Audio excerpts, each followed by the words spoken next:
지금 이재명 대표는요, 본인의 가장 중요한 목적은 사법적 리스크에서 벗어나서 자기 대선에 도전하는 거거든요. 그러기 위해서는 당내 비명 필요 없습니다. 똘똘한 친명들만 한 100여 명 갖고 있으면 충분히 돌파할 수도 판단하는 거거든요. 그래서 이번 총선 공천에 무슨 배려? 이거 없다는 겁니다. 지금 그래서 오죽했으면요, 원래 인재영입위원회라고 만드는데 이재명 대표가 만든 건 인재위원회입니다. 외부 영입 안 하겠다는 이야기예요. 그리고 비명계 나갈 테면 나가라는 이야기예요. 그렇기 때문에 민주당, 이재명의 민주당 내에서의 원칙과 상식, 제가 볼 때는 통하지 않을 것 같습니다.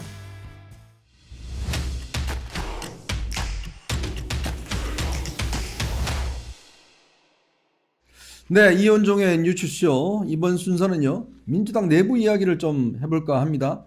자, 여러분 보시면서 좋아요, 구독 꼭 부탁드리도록 하겠습니다. 지금 민주당이 이제 본격적으로 내분에 휩싸이는 것 같습니다. 오늘 민주당의 비명계 핵심 4명의 의원이 오늘 기자회견을 했습니다. 원칙과 상식, 뭐 얼마나 원칙과 상식이 없으면 모임 이름을 원칙과 상식으로 할까라는 그런 생각도 드는데요. 오늘 이 모임 결성을 위한 이제 기자회견을 했습니다.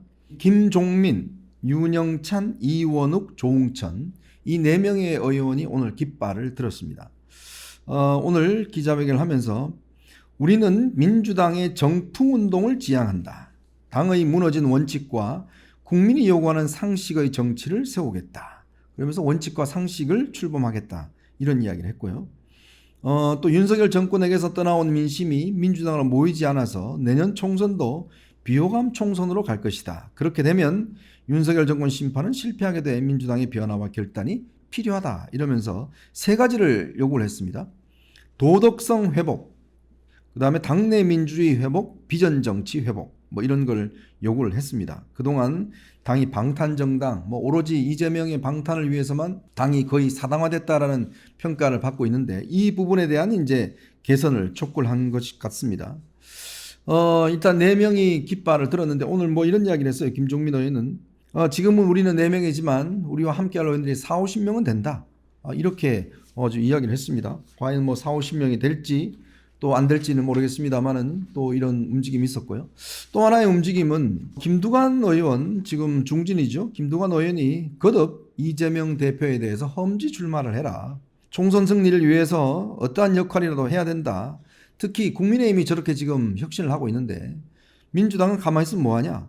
그동안 이재명 대표가 기득권을 포기한 게 한 번도 없다. 지금 왜 개항을에 지금 출마해서 본인이 따뜻한 데 지금 계속 있지 않습니까? 당대표, 국회의원, 방탄 뭐 등등 해서 본인은 하나도 손해본 게 없어요. 자, 그러니까 이제는 장수가 앞장서야 된다라고 지금 노골적으로 지금 험지 출마를 요구를 하고 있습니다.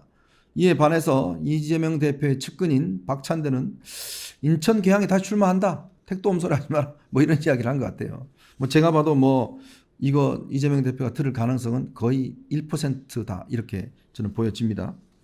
자, 그런데 지금 이 오늘 4명의 의원들이 구성이 뭐 시작은 미미해 보입니다. 또 4명의 의원들 지역 같은 경우는 보면 지금 소위 친명이라고 하는 저격수들이 다 배치가 되어 있습니다. 이 지금 현재 선거법은요, 경선에 들어가게 되면 당내 경선에 참여하지 않습니까? 경선에 들어가게 되면 빠꾸 또가 없습니다. 뭐 무슨 말씀이냐면 옛날에 이인재 의원이 경선에 참여했다가 패배를 하니까 다시 나와서 대선 출마를 했거든요. 그거 없애자고 선거법을 바꿔서 이제는 당내 경선에 참여한 사람이 만약에 패배하더라도 출마할 수 없도록 그렇게 선거법이 바뀌어져 있습니다. 자, 그러니까 지금 이렇게 경선에 들어가기 전에 결단을 해야 된다. 아마 이런 이유가 있는 것 같습니다. 특히 지금 이들이 내건 게 뭐냐면 당이 왜 이재명 대표 지금 사법에 온 당이 지금 총동원해서 방탄만 하느냐. 제대로 된 국민을 위한 정책이나 지금 의정활동을 하지도 않고 당 전체가 지금 이재명 대표의 방탄을 위해서 한다. 왜냐? 지금 여러분 아시겠지만 정권 교체 이후에 검수완박했죠. 그 이후에 계속 이재명 대표 방탄을 위해서 지금 체포동의안 문제 불거졌죠. 지금도 마찬가지입니다. 지금도 그렇게 검사 탄핵한다고 또 저러고 있지 않습니까? 그러니까 온 당이 다 이재명 대표 지금 방탄을 위해서 동원되다시피 하니까 이건 아니다라는 것이고요. 또 친명 간별사들이 지금 뭐 온천지 돌아다니면서 해코지를 하고 있거든요. 지금 이들 4명 의원들 같은 경우는 지역구에 소위 개딸이라고 하는 사람들이 쳐들어가서 뭐 시위도 벌이고 유튜브로 생중계도 하고 아주 난리가 아닙니다. 또 프랭카드를 걸어서요. 수박 모양의 모자를 쓴 다음에 나에게 총탄 한 발이 남아있다. 뭐 이런 지금 내용도 지금 붙이고 있어요. 굉장히 위협적이죠. 거의 뭐 테러 저는 예고 수준에 가깝다는 생각이 듭니다. 자, 이러니 이런 정당은 민주당이 아니다. 기존의 민주당이 아니다. 요즘 뭐 유행하는 말로 JM당이라고 그러죠. 제명당. 그 이재명의 민주당이다. 이렇게 지금 이야기를 하고 있는 겁니다. 그렇기 때문에 지금 민주당에서 원래 민주당에 있었던 분들도 이재명의 민주당이 아니라 민주당의 전통성을 복원해야 된다. 이 복원운동이 지금 꽤 물밑에서 일어나고 있습니다. 그만큼 민주당이 이재명 대표 때문에 굉장히 지금 당이 형해화되고 당이 어려워졌다. 이런 거를 이야기를 하고 있는 것 같아요. 이런 상황에서 정말 이번에 원칙과 상식 이 모임이 앞으로 얼마나 많은 의원들의 세를 확보할지. 근데 이 중에서 지금 이상민 의원 같은 경우는 대전 유성의 지금 5선인데요. 이상민 의원은 조금 입장을 달리하는 것 같습니다. 더 이상 기대할 거 없다. 지금 저 이재명한테 뭘 기대하냐. 안 바뀐다 이재명. 그렇게 이야기해봤자 안 바뀐다. 그래서 나는 탈당하겠다 그냥. 그래서 지금 이상민 의원은 국민의힘 입당이나 다른 제3의 길을 지금 모색을 하고 있는 것 같습니다. 그래서 이번에 모임에는 들어가지는 않았어요. 한편으로 이상민 의원 판단이 저는 옳은 것 같습니다. 지금요 저희 뭐 나와서 저렇게 이야기를 해봤자 그거 들을 사람이 아닙니다.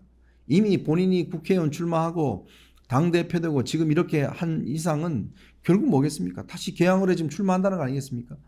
결국은 본인이 방탄을 위해서 끝까지 가겠다는 뜻이겠죠. 제가 그래서요 저는 오랫동안 민주당을 좀 출입을 해왔습니다. 제가 이렇게 민주당 역사를 쭉 살펴보면 한 4기 정도로 구분할 수가 있을 것 같아요. 민주당은 지금 자신들의 역사를 70몇 년이라고 이야기를 합니다. 그 출발점이 1955년에 신익희, 조병옥, 장면들이 만들었던 바로 그 민주당입니다. 그때 민주당이 이 4.4.5 개헌에 반대해서 뭉쳐진 게 바로 1세대 민주당입니다. 그 1세대 민주당은 이제 이승만 대통령의 장기 집권 이거를 이제 지금 방지하기 위해서 처음에 형성이 됐고요. 2기 민주당은 70년대에 아마 40대 기술원 여러분 들어보셨을 겁니다. YSDJ 이철승 이 세 분이 일으켰던 이제 이 40대 기술원 요 정당이 이제 제2기 민주당 이렇게 표현할 수 있을 것 같습니다. 결국 그 당시의 민주당은 반독재, 투쟁, 민주화 투쟁 뭐 이런 것들을 앞서왔죠. 자, 그러다가 이제 1987년 민주화의 주역이 됐습니다. 자, 근데 제3기 민주당은 바로 이제 정권 교체, 즉 김대중 대통령이 정권을 잡고 그 다음에 노무현 대통령이 이어지는 이게 아마 제3기의 민주당이라 할 수 있을 겁니다. 물론 이 3기의 민주당이 되면서 여러 가지 좀 그 친북 세력이라든지 여러 가지 뭐 논란이 있습니다. 그러나 이 3기 민주당 체제만 하더라도 그래도 한미동맹이라든지 자유민주주의라든지 이런 가장 근본 이거는 지켜왔던 것 같아요. 여러분 아시겠지만 김대중 대통령 당시에 이제 본인은 보복하지 않겠다 이런 것들이라든지 또 한미동맹을 굉장히 강화시켰던 측면들 노무현 대통령 같은 경우도 이제 대연정 추진을 했죠. 그리고 또 이 제주 해군기지라든지 한미 FTA라든지 또 이라크 파병이라든지 등등 이러한 것들을 당내 반발에도 불구하고 이뤄냈습니다. 즉 자기 당보다 국익을 우선시하는 그런 어떤 전통을 만들었던 게 이제 이 3기 민주당, 그 김대중과 노무현의 민주당이라고 볼 수가 있을 것 같습니다. 그런데 문재인과 이재명의 이 4기 민주당은 상당히 변질돼 버렸습니다. 아시겠지만 문재인 정권 그 5년 동안 국가 부채만 하더라도 400조가 넘는 국가 부채가 일어났죠. 그리고 기존에 우리가 한미일 삼각 연합 이런 체제에서 북중러와 관계 개선을 나섰습니다. 그러면서 한일 관계 최악으로 치달았죠. 한미 관계도 상당히 균열이 갔습니다. 자, 그리고 무조건 중국에 매달리고 북한에 매달리고 북한에 다 퍼주기를 하고 뭐 이런 지금 이 것들이 이루어져 왔거든요. 바로 특히 국내적으로 보면 또 조국 사태를 계기로 해서 완전히 갈라치기를 했습니다. 그래서 이 정말 국민들이 다 양쪽으로 갈라지는 그 계기를 만든 게 바로 문재인 정권입니다. 이 문재인 정권의 폐해가 지금까지도 이어지고 있지 않습니까? 바로 그 이후에 구성됐던 바로 이재명의 민주당 뭐 이거는 뭐 두말할 나위가 없을 것 같습니다.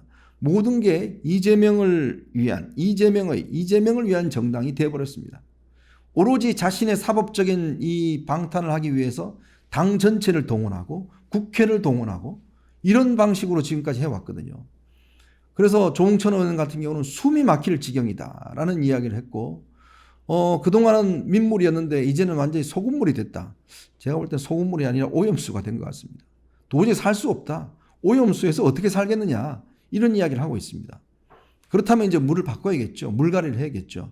그렇지만 결국 공천권을 잡고 있는 또 거대 의석을 갖고 있는 이재명 대표 체제는 썩 바뀌지 않을 것 같습니다. 그래서 지금 친명계를 비롯해서 다들 이제 오로지 이재명을 위한 정당을 만들 것 같습니다. 왜냐하면 지금 이재명 대표는요, 이 본인의 가장 중요한 목적은 사법적 리스크에서 벗어나서 차기 대선을 도전하는 거거든요. 그러기 위해서는 당내 비명 필요 없습니다. 똘똘한 친명들만 한 100여 명 갖고 있으면 충분히 돌파할 수도 판단하는 거거든요. 그래서 이번 총선 공천에 무슨 배려? 이거 없다는 겁니다. 오로지 지금 그래서 오죽했으면요. 원래 인재영입위원회라고 만드는데 이재명 대표가 만든 건 인재위원회입니다. 외부 영입 안 하겠다는 이야기예요. 있는 사람 쓰겠다는 겁니다. 그리고 비명계 나갈 테면 나가라는 이야기예요. 아니면 경선을 통해서 그냥 자연스럽게 그냥 탈락시키겠다는 이야기죠. 그래서 똘똘 뭉쳐서 본인은 돌파하겠다 이런 생각을 갖고 있는 거거든요. 그렇기 때문에 결국 과연 이런 민주당, 이재명의 민주당 내에서의 원칙과 상식 제가 볼 때는 통하지 않을 것 같습니다. 결국 선택을 해야 될 겁니다. 12월 되면 이제 결단을 내려야 될 시기가 올 것 같습니다. 근데 뭐 지금 뭐 조국 신당 만든다, 송영길 신당 만든다 뭐 이렇게 하고 있는데 그거는 또 이분들하고는 또 결이 다른 거거든요. 그런 면에서 보면 정말 이제 이재명의 민주당이 이제는 마지막 어떤 면에서 보면 이제 결별의 순간이 왔지 않는가. 그리고 이 4명의 의원들 뭐 저도 개인적으로 잘 아는 분들입니다만은 견뎌내기 어려울 겁니다. 그렇다면 길게 보고 이번 총선에서 뭐 의석을 갖는다 이런 것보다는 좀 더 길게 보고 정말 민주당을 제대로 된 민주당으로 만들기 위한 헌신들 그런 것들이 오히려 하게 될 경우에 저는 기회가 올 수가 있다. 단지 지금 내년 총선에 뭐 되고 안 되고의 문제가 아니라 좀 더 길게 볼 필요가 있다. 왜냐? 이재명 대표 사법적인 판단이 내려지면 굉장히 동요를 할 겁니다. 지금 위중교사 사건 아마 곧 이제 판결이 나올 가능성도 있는데요. 그렇게 되면 저는 이 비명계의 입지나 이런 것도 좀 넓혀질 수 있다. 그러면 새로운 길이 열릴 수 있다. 이렇게 조언드리고 싶습니다.